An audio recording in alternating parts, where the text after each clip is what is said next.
¿Qué tal? ¿Cómo les va?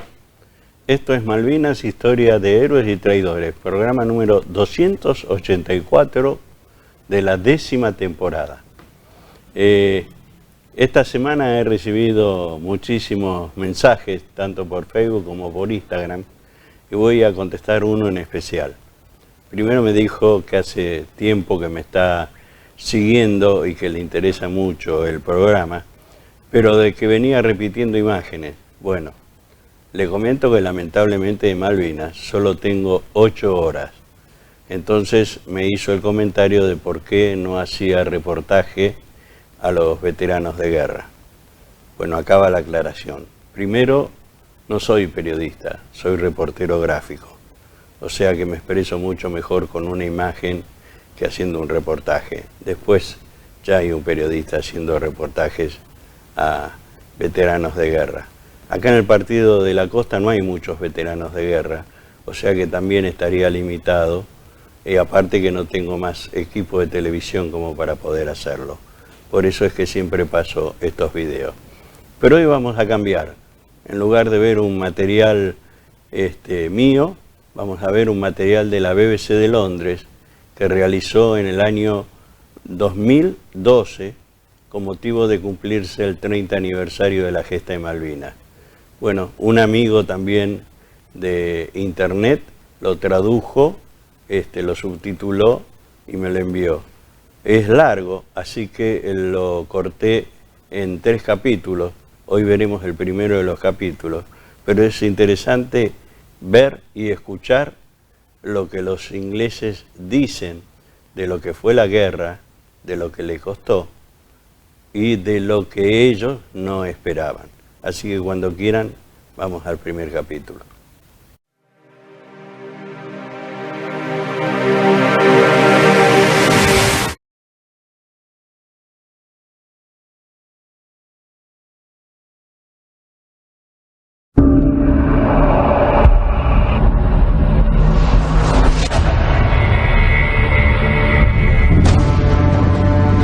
In April 1982, an invasion by Argentina provoked one of the most ambitious military undertakings in British history.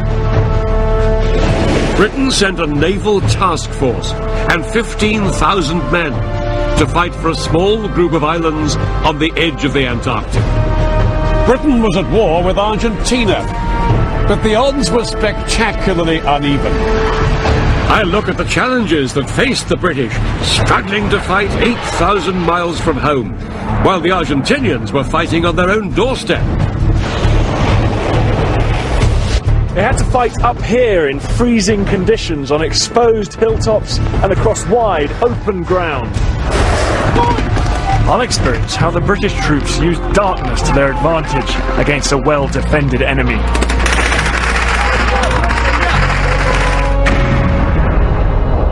It was one of the most improbable conflicts ever.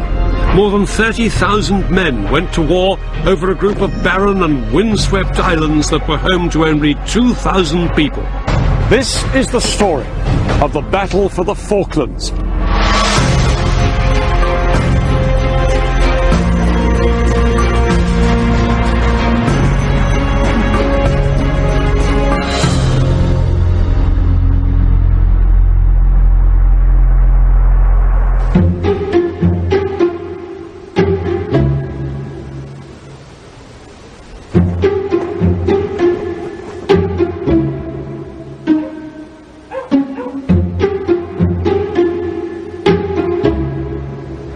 This may look like a sleepy little seaside town somewhere in the British Isles. In fact, the United Kingdom is 8,000 miles away. These are the Falkland Islands, a remote British territory in the South Atlantic. The nearest mainland is Argentina, just 400 miles to the west. Life for the 2,500 people who live here is isolated, hardy and undisturbed.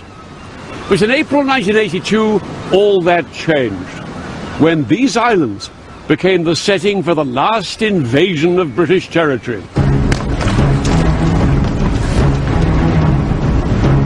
On April 2nd, 1982, about 100 Argentinian Marines landed here on the Falklands. Their objective? To capture the capital, Stanley. They were the advance party. There were 2,000 more men on their way, but the job of these Marines was to seize the town and force the British governor of the islands to surrender. Soon, the extraordinary news of the Argentinian invasion hit bulletins across the world.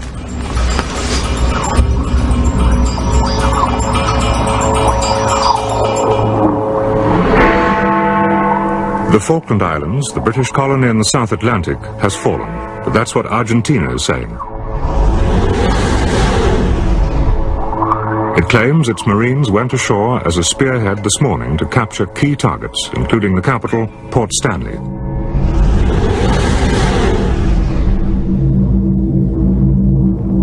The islands were defended by just 69 Royal Marines, and the invading Argentinians in their hundreds overwhelmed this tiny force. They moved up here and surrounded Government House, demanding the surrender of the Falkland Islands. As Argentinian armoured vehicles rolled towards Government House, a firefight broke out. Trapped inside, the British governor, Rex Hunt, broadcast a defiant message on the local radio station. They've got us well and truly pinned down, and that they're not trying to attack. They're not surrendering to the bloody arches, certainly not. The invasion of the Falklands transformed a long-running dispute between Britain and Argentina into a major international crisis.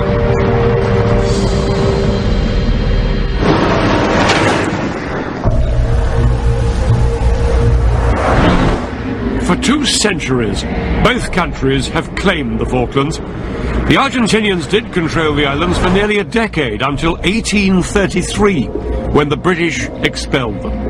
Britain has governed the Falklands ever since. The Argentinians call the islands the Malvinas, and they tried to persuade the British to give them up.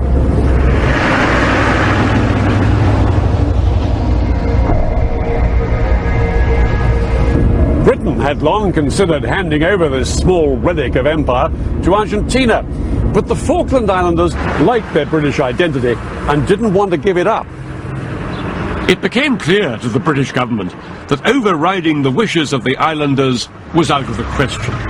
The people here wanted the islands to stay British sovereign territory. This made agreement between Britain and Argentina almost impossible. Talks got nowhere, and the future of the Falkland Islands remained in an uneasy deadlock. But in 1981, a new military government seized power in Argentina. At its head was the army commander, General Leopoldo Galtieri. His regime was a rule of terror, and the country's economy was collapsing. He badly needed to find a cause that would win his government's popularity.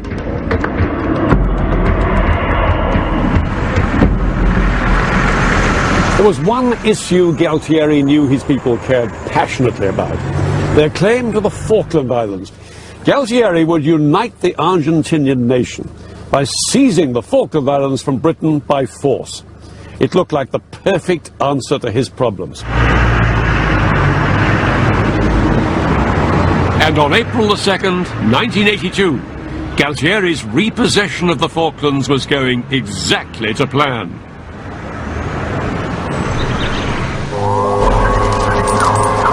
Within hours of landing, hundreds of Argentinian troops were all over Stanley. They had even seized the radio station. Just a minute. If you take the gun out of my bag, I'm going to transmit that to you.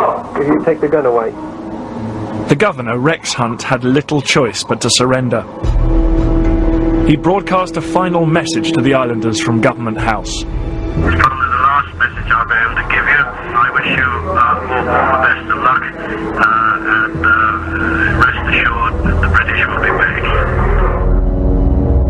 The governor and the Royal Marines were escorted off the islands and sent back to Britain. The civilians were left wondering what would happen next. We heard these tremendous bangs on the back door, and there were shouts for us to come out. We had to go out and sit in the yard, and this Argentine was there with a machine gun trained on us. Mum thought we were going to be shot. 8,000 miles from Britain, the islanders were left unprotected, and isolated.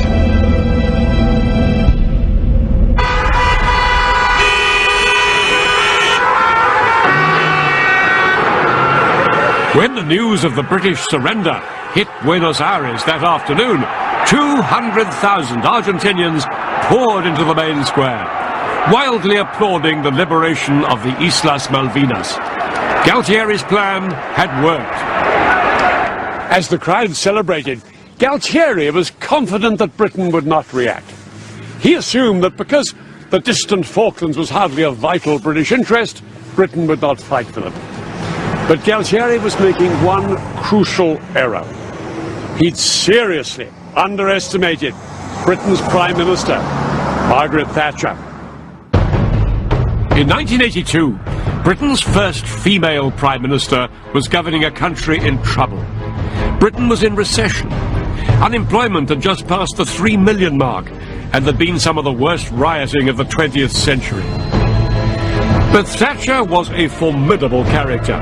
She knew that to hesitate could spell doom for her unpopular government. She summoned Parliament and gave a defiant response to Argentina's invasion. We are here because for the first time for many years, British sovereign territory has been invaded by a foreign power. The government has now decided that a large task force will sail as soon as all preparations are complete. HMS Invincible will be in the lead and will leave port on Monday.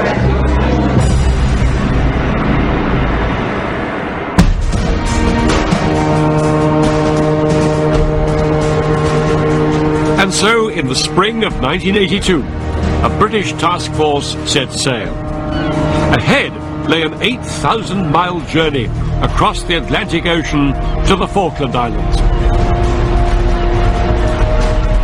In all, 93 ships would sail to the Falklands, a hastily gathered fleet of warships, supply ships, and even cruise liners like the QE2. At the heart of the fleet were two aircraft carriers, HMS Invincible and HMS Hermes. Hermes was the flagship and home to the task force commander, Rear Admiral Sandy Woodward. Woodward's fleet would take 3 weeks to reach the Falklands. During that time, Britain would try for a diplomatic solution. But if that failed, the task force would have to go to war when it got there.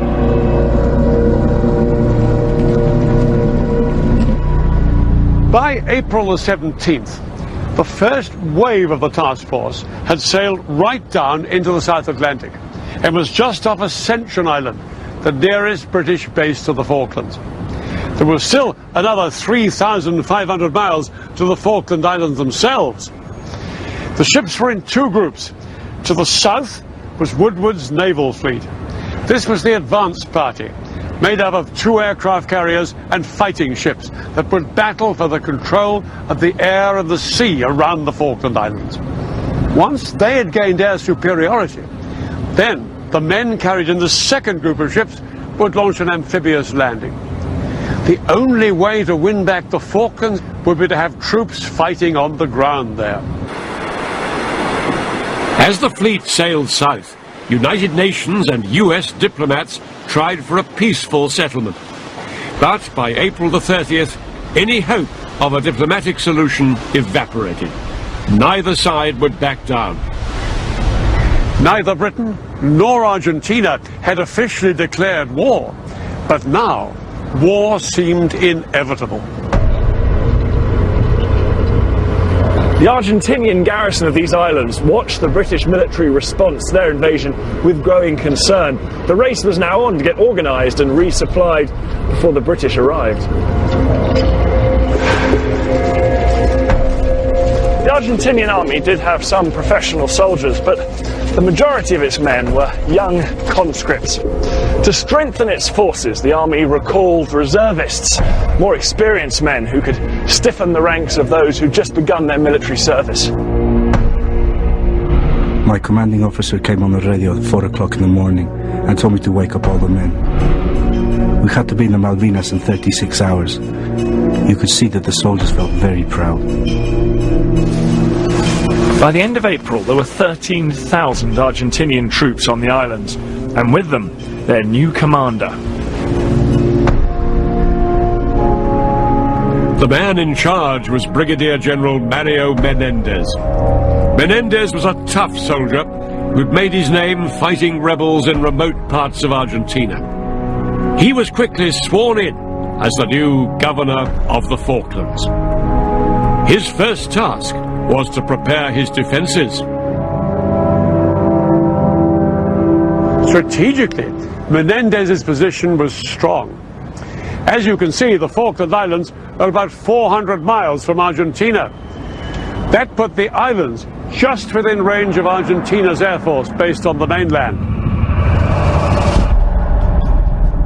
The main two islands are West and East Falkland, each around 50 miles from end to end. Menendez positioned 2,000 of his men on West Falkland, 1,000 men here at Goose Green, and about 10,000 in the hills to the west of Stanley.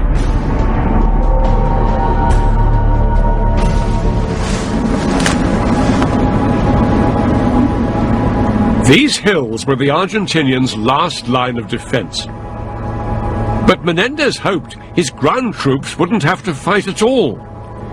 He planned to neutralize the British task force out at sea before they had a chance to set foot on land.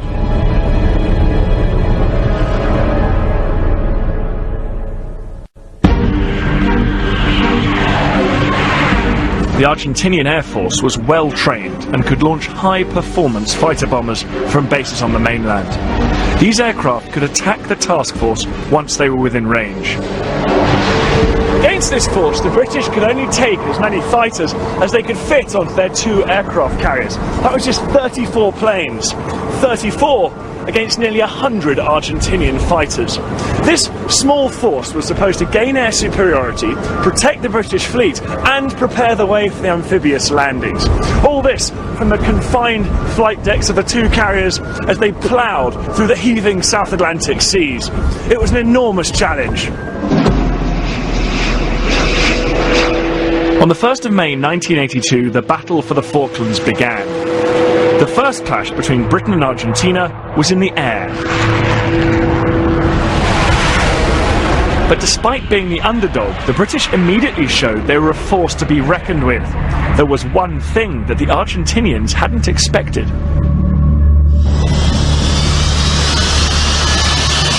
Britain's latest acquisition, the Sea Harrier.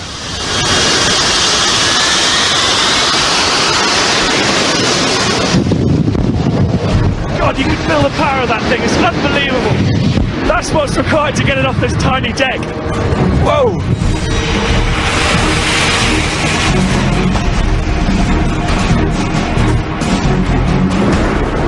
This aircraft was brand new, untested in combat when it was sent to the Falklands.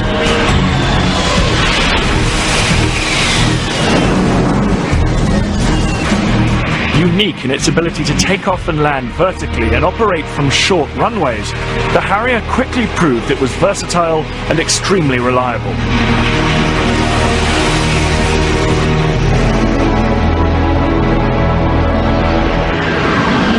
And the Harrier had another killer advantage. It was armed with the latest air-to-air heat-seeking missile called Sidewinder. 4 Argentinian aircraft were shot down on the first day by Sidewinder. Another 15 would follow. The British seemed to be smashing the Argentinian Air Force, but they could only maintain their advantage in the air while their ships below remained safe.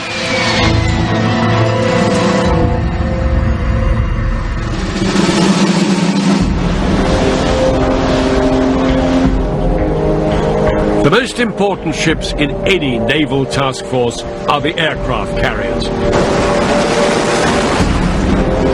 If the carriers are lost, so too are their vital aircraft. The 2 aircraft carriers in the Falklands had to be protected at all costs. And although the action continued in the skies, the focus of the battle shifted to the rough seas of the South Atlantic. On the 1st of May, Woodward's main task force was 100 miles northeast of the Falklands. The British government had declared a 200-mile exclusion zone around the islands and said it would attack anyone entering it. Up here to the northwest, a cluster of Argentinian warships was approaching. Among them, the Argentinian flagship, the aircraft carrier the 25 de Mayo.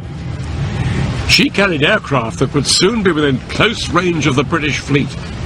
But even more menacing, the British reckoned, was another group of ships to the south of the Falklands. A cruiser, the General Belgrano, and 2 destroyers, which the British believed were armed with lethal Exocet missiles. These missiles could sink the British aircraft carriers if they got within range. The Royal Navy could not afford to risk an Exocet attack on its vital carriers. The loss of even one carrier and her combat aircraft could mean defeat. Without both, the British task force would have to withdraw from the fight completely. The Argentinians appeared to be threatening a pincer movement against the British fleet. The carrier, the 25 de Mayo, from the north, and the Belgrano group from the south. The Belgrano group was being tracked by a submerged British submarine, the Conqueror. Conqueror's captain feared that if the Belgrano turned north, it would move into these shallow waters. The Conqueror would struggle to track the ship in the shallow water and risk losing sight of it. The Belgrano might then head for the British fleet and put the task force in grave danger. Beneath the waves, Conqueror's commanding officer saw that the Belgrano was steering an erratic course just outside the exclusion zone. The situation was so critical that the Prime Minister herself was consulted. She gave the order to attack. The Conqueror launched its torpedoes.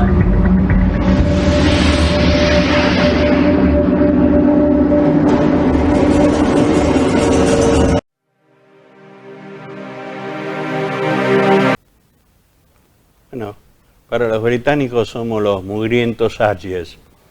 La semana que viene seguiremos con este documental. Viene la parte del ataque al general Belgrano, aunque la explicación dada anterior ustedes ya la sabían, porque yo se lo he contado varias veces en este programa. Nos vemos la semana que viene. Dios y patria, o muerte.